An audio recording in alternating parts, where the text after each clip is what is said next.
जय हिंद दोस्तों। आज हम पढ़ने वाले हैं इंडियन जियोग्राफी का क्वेश्चन आंसर। तो आज का हमारा टॉपिक होने वाला है खनिज एवं ऊर्जा संसाधन। पिछले वीडियो में हमने अभ्रक के बारे में पढ़ा था। आज हम पढ़ने वाले हैं सोना अयस्क के बारे में। तो चलिए शुरू करते हैं। तो सबसे पहला प्रश्न हो जाएगा, सोना एक बहुमूल्य धातु है जो कभी खानों से शुद्ध रूप में नहीं मिलता है और इसमें अधिकांशतः चांदी एवं अन्य धातुओं के अंश मिले रहते हैं। इसके अयस्क किन दो प्रकार से मिलते हैं? तो इनके अयस्क देखिए आग्नेय चट्टानों की सिरों तथा नदियों की रेत से मिलते हैं। अगला प्रश्न देखते हैं, भारत का सर्वाधिक सोना 98% भाग अकेले कर्नाटक राज्य में स्थित किन खानों से प्राप्त होती है? तो देखिए कोलार और हट्ठी खानों से मिलती है।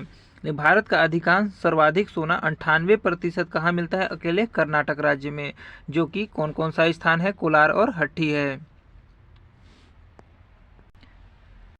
अगला प्रश्न देखते हैं, प्रश्न नंबर 3 हो जाएगा हमारा, कोलार और हट्ठी क्षेत्र की प्रसिद्ध खान champion reef, Oorgaum, Karnataka gold mine और नदी दुर्ग है। इनमें से कौन सी खान भारत की सबसे गहरी खान करीब 3 किलोमीटर गहरी है, जो विश्व की सबसे गहरी खानों में से एक है? तो कौन सी खान है जिसका नाम क्या है? चैंपियन रीफ है, जो कि करीब 3 किलोमीटर गहरी है, जो विश्व की सबसे गहरी खानों में से एक है। अगला प्रश्न देखते हैं, भारत में सोने के उत्पादन की दृष्टि से दूसरे स्थान पर कौन सा राज्य है? तो देखिए भारत में सोने के उत्पादन की दृष्टि से दूसरे स्थान पर आंध्र प्रदेश राज्य है। अगला प्रश्न देखते हैं, कर्नाटक के कोलार जिले में कोलार स्वर्ण क्षेत्र और रायचूर जिले में हट्टी स्वर्ण क्षेत्र के बाद तीसरा प्रमुख स्वर्ण क्षेत्र कौन सा है? तो देखिए तीसरा प्रमुख स्वर्ण क्षेत्र कौन सा है? तो रामगिरी स्वर्ण क्षेत्र है, जो कि अनंतपुर जिला आंध्र प्रदेश में स्थित है। अगला देखते हैं चांदी के ऊपर। तो चांदी एक बहुमूल्य धातु है जो किस प्रकार की चट्टानों में?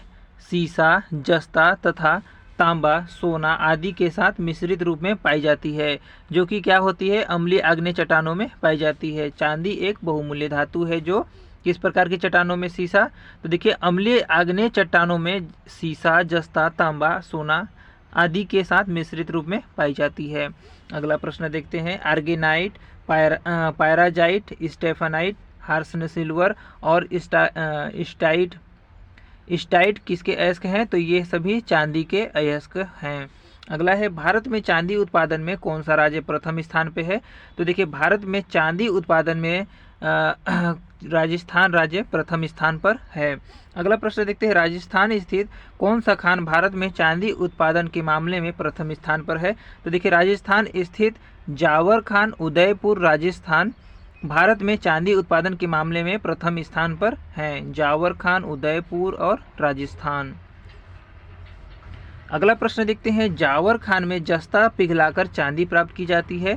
धनबाद झारखंड में टुंडू सीसा प्लांट में क्या साफ करके चांदी प्राप्त की जाती है? तो देखिए सीसा साफ करके चांदी प्राप्त की जाती है। अगला देखते हैं, हिंदुस्तान कॉपर लिमिटेड के भंडार प्रागलक सी भूम झारखंड में चांदी किस प्रक्रिया से प्राप्त होती है? तो देखिए तांबा शोधन प्रक्रिया से चांदी प्राप्त होती है सीभूम झारखंड में। अगला टॉपिक है हमारा क्रोमाइड के ऊपर। तो देखिए क्रोमाइड लोहे तथा क्रोमियम का ऑक्साइड होता है। इसमें 68% तक क्रोमिक ऑक्साइड होता है। इसमें कितने प्रतिशत तक लौ ऑक्साइड होता है? तो इसमें 32% तक लौ ऑक्साइड होता है। अगला प्रश्न देखते हैं, क्रोमाइड, ड्यूनाइट और पेरिडोटाइट तथा सरपेंटाइन जैसी कैसी चट्टानों से मिलता है? तो देखिए क्रोमाइड, ड्यूनाइट, पेरिडोटाइट तथा सरपेंटाइन जैसी चट्टानों से मिलता है। अत्यधिक क्षारीय आग्नेय चट्टानों में प्राप्त होता है। अगला देखते हैं, क्रोमियम का 35% उपयोग तापरोधी कार्यों तथा 15% उपयोग रासायनिक उद्योग में होता है। इसका कितना प्रतिशत उपयोग धातु शोधन उद्योगों में होता है? तो देखिए इसका क्या है? क्रोमियम का उपयोग है ना, 50% उपयोग क्रोमियम का धातु शोधन में किया जाता है।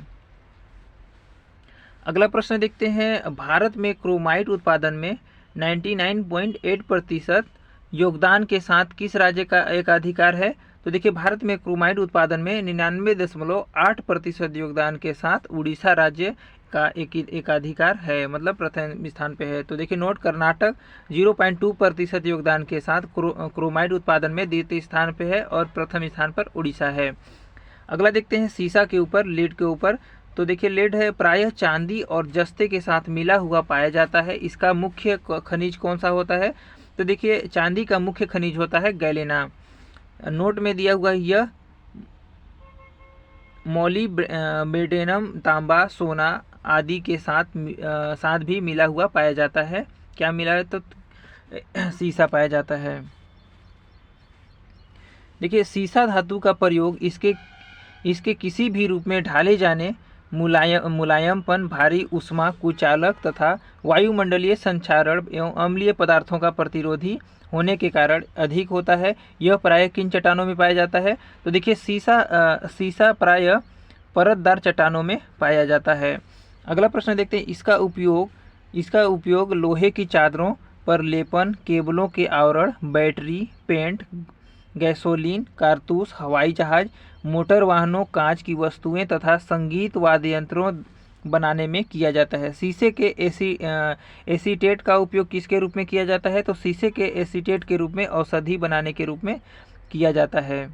अगला देखते हैं, शीशे के किस यौगिक का इस्तेमाल कैलिको प्रिंटिंग एवं रंगाई में किया जाता है?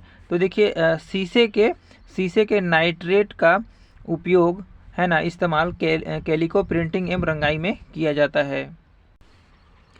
अगला प्रश्न देखते हैं, भारत में सीसा का सर्वाधिक उत्पादन किस राज्य में होता है?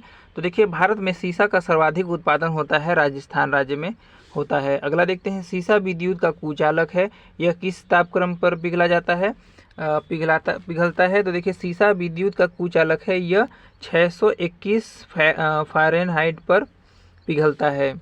अगला देखते हैं, सीसा का सर्वाधिक उपयोग किस उद्योग में किया जाता है? तो देखिए शीशे का सर्वाधिक उपयोग लौह एवं इस्पात उद्योग में किया जाता है। अगला प्रश्न देखते हैं, सीसा का और जस्ता दोनों खनिज किसी भी खान में साथ साथ पाए जाते हैं, इसलिए इनको कौन सा खनिज कहा जाता है? तो देखिए सीसा और जस्ता दोनों खनिज जुड़वा खनिज खान में साथ साथ पाए जाते हैं, इसलिए इनको कौन सा खनिज कहा जाता है? तो जुड़वा खनिज कहा जाता है। सॉरी, देखिए सीसा और जस्ता दोनों खनिज किसी भी खान में साथ साथ पाए जाते हैं, इसलिए इन्हें जुड़वा खनिज भी कहा जाता है, माफ कीजिएगा। अगला प्रश्न देखते हैं, सीसा और जस्ता के उत्पादन और भंडारण की दृष्टि में देश में किस राज्य का प्रथम स्थान है? तो देखिए सीसा और जस्ता के उत्पादन और भंडारण की दृष्टि में देश में राजस्थान राज्य प्रथम स्थान पर है। भारत में जस्ता का 92% भंडारण और सीसा का लगभग 50% भंडार राजस्थान राज्य में पाया जाता है। अगला देखते हैं, जस्ता जिंक धातु का निष्कर्षण मुख्यतः इसके किन अयस्कों से किया जाता है? तो देखिए जस्ता धातु का निष्कर्षण मुख्यतः जिंक ब्लेंड और स्फेलेराइट और फिर कैलामाइन से किया जाता है। जस्ता देखिए धातु का निष्कर्षण मुख्यतः जिंक ब्लेंड और स्फेलेराइट और फिर कैलामाइन अयस्कों में किया जाता है। अगला प्रश्न देखते हैं, राजस्थान के उदयपुर जिले में कौन सी खान देश की सबसे बड़ी एवं महत्वपूर्ण सीसा जस्ता की खान है? तो देखिए राजस्थान के उदयपुर जिले में जावर की खान देश की सबसे बड़ी एवं महत्वपूर्ण सीसा जस्ता की खान है। अगला देखते हैं, एशिया का सर्वश्रेष्ठ सीसा जस्ता भंडार भीलवाड़ा जिले के किस क्षेत्र में पाया जाता है? तो देखिए एशिया का श्रेष्ठ सीसा जस्ता भंडार भीलवाड़ा जिले के रामपुर अगूचा क्षेत्र में पाया जाता है। अगला देखते हैं, भारत में जस्ते का उत्पादन मांग के अनुरूप कम है, फलतः इसे किन देशों से आयात किया जाता है? तो भारत में जस्ते का उत्पादन मांग के अनुरूप कम है, इसे ऑस्ट्रेलिया, पेरू, मेक्सिको, कनाडा, जायरे तथा रूस से आयात किया जाता है। अगला प्रश्न देखते हैं, भारत में जस्ते का उत्पादन है ना, भारत में सीसा और जस्ता का निष्कर्षण किस कंपनी द्वारा किया जाता है? तो देखिए भारत में सीसा और जस्ता का निष्कर्षण हिंदुस्तान जिंक लिमिटेड कंपनी के द्वारा किया जाता है। अगला प्रश्न देखते हैं, जस्ता का सर्वाधिक उपयोग लोहा व इस्पात उद्योग में किया जाता है।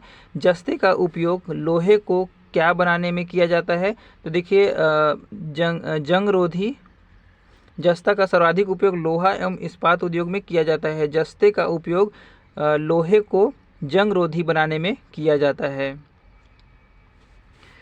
नोट में दिया हुआ जस्ते का उपयोग विद्युत, बैटरी, मिश्रित धातु बनाने, धातुओं पर पॉलिश करने आदि में भी किया जाता है। तो अगला हमारा टॉपिक होने वाला है ऊर्जा संसाधन के ऊपर। तो चलिए देखते हैं। अगर वीडियो अच्छा लगा हो तो चैनल को सब्सक्राइब कीजिएगा, लाइक कीजिएगा, शेयर जरूर कीजिएगा। तो बढ़ते हैं प्रश्न की ओर। तो देखिए ऊर्जा को दो वर्गों परंपरागत और गैर परंपरागत ऊर्जा में विभाजित किया जाता है। परंपरागत ऊर्जा के अंतर्गत किन खनिजों को शामिल किया जाता है? तो देखिए कोयला, पेट्रोलियम तथा प्राकृतिक गैस को गैर परंपरागत परंपरागत ऊर्जा के अंतर्गत रखा जाता है, कोयला, पेट्रोलियम तथा प्राकृतिक गैस को। अगला प्रश्न देखते हैं कोल के ऊपर, जो कि कोयला के ऊपर होने वाला है। महत्वपूर्ण खनिजों में से एक है कोयला। एक महत्वपूर्ण खनिजों में से एक है जिसका प्रयोग मुख्य रूप से लौह अयस्क के प्रगलन के अलावा किसमें किया जाता है? तो ताप विद्युत उत्पादन में किया जाता है। लोहे को पिघलाना और फिर ताप विद्युत उत्पादन में कोयले का उपयोग किया जाता है प्रमुख रूप से। अगला प्रश्न देखते हैं कोयला मुख्य रूप से किन दो भूगर्भीय कालों की शैल क्रमों में पाया जाता है? तो देखिए कोयला मुख्य रूप से गोंडवाना और टर्सियन निक्षेपों के भूगर्भीय कालों की शैल क्रमों में पाया जाता है। अगला प्रश्न देखते हैं कोयला के 4 प्रकार हैं, एंथ्रेसाइट, बिटुमिनस, लिग्नाइट और पीट कोयला। इनमें से उत्तम किस्म का कोयला कौन सा है? तो देखिए कोयले के 4 प्रकार में से एंथ्रेसाइट उत्तम प्रकार का कोयला होता है। अगला देखते हैं एंथ्रेसाइट में जल की मात्रा 2 से 6% तथा वाष्पीकरण की मात्रा 25 से 40% तक होती है। इसमें कार्बन की मात्रा कितनी होती है? तो इसमें कार्बन की मात्रा 80 से 90% कार्बन की मात्रा होती है। कौन सी कोयला में? तो एंथ्रेसाइट कोयला में, जो कि बहुत सबसे एंथ्रेसाइट कोयला उत्तम प्रकार का कोयला होता है। अगला देखते हैं एंथ्रेसाइट से अपेक्षाकृत अधिक ऊष्मा मिलती है और जलते समय यह धुआं नहीं देता। इसकी लौ किस रंग की होती है? तो देखिए एंथ्रेसाइट से अपेक्षाकृत अधिक ऊष्मा मिलती है और जलते समय यह धुआं नहीं देता है। इसकी लौ देखिए नीले रंग की होती है। भारत में कोयला निक्षेपों का कितना प्रतिशत भाग बिटुमिनस प्रकार का तथा गैर कोककारी श्रेणी का है? तो देखिए लगभग 80% है। बिटुमिनस कोयला किस प्रकार की चट्टानों में मिलता है? तो देखिए गोंडवाना चट्टानों से मिलता है बिटुमिनस कोयला। भारत का 98% कोयला गोंडवाना चट्टानों में है। इसके अधिकांश कोयले पश्चिम बंगाल, झारखंड, उड़ीसा, छत्तीसगढ़, मध्य प्रदेश, महाराष्ट्र और आंध्र प्रदेश में अवस्थित कोयला क्षेत्रों में स्थित है। अगला देखते हैं पीट कोयला जली हुई लकड़ी के रूप में मिलता है। कोयले का प्रारंभिक रूप, इसमें आर्द्रता की मात्रा कितनी पाई जाती है? तो देखिए इसमें आर्द्रता की मात्रा पाई जाती है 80%। अगला है भारत में सर्वाधिक महत्वपूर्ण गोंडवाना कोयला क्षेत्र किस घाटी में स्थित है? तो भारत में सर्वाधिक महत्वपूर्ण गोंडवाना कोयला क्षेत्र दामोदर घाटी में स्थित है।